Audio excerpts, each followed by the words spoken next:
A new report is shedding some light on whether a piece of wood that was found earlier this year in Lake Michigan is actually also part of a centuries-old shipwreck. But the views on that, shall we say, are splintered somewhat. The shipwreck in question is the French explorer Robert Lassalle's Le Griffon.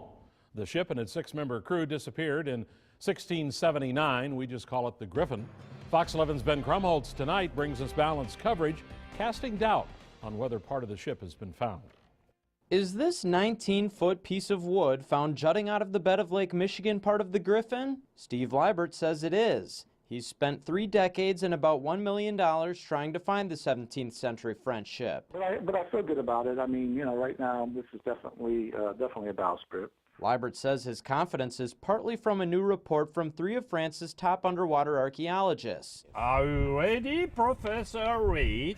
The trio dove into Lake Michigan in June, trying to confirm whether Liebert found the Griffon. The report concludes the wood has characteristics of a French bowsprit, fits the likely bowsprit length of the Griffon, and has erosion indicating the wood is at least 100 years old, if not several centuries old. When you start looking at all those factors, you have to put all that together. Since the wood was removed from Lake Michigan, several carbon-14 tests have been performed. The tests aged the wood anywhere between 1670 and 1950. That's important because the Griffon is believed to be the only centuries-old shipwreck in Lake Michigan.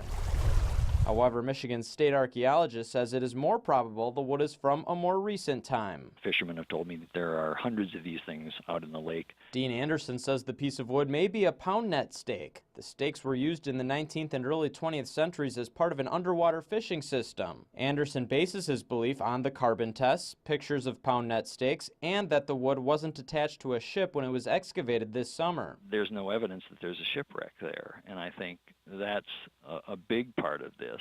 Liebert says the state is just trying to downplay his discovery in hopes of claiming the Griffon for itself. Anderson says that isn't the case. We'll just go back out and we'll find the rest of the vessel. Liebert plans to do that this spring. Ben Krumholtz, Fox 11 News. Liebert believes the rest of what he says is the Griffon is in the area where the wooden beam was excavated. He says the French archaeologists have agreed to return to Lake Michigan if he finds the ship.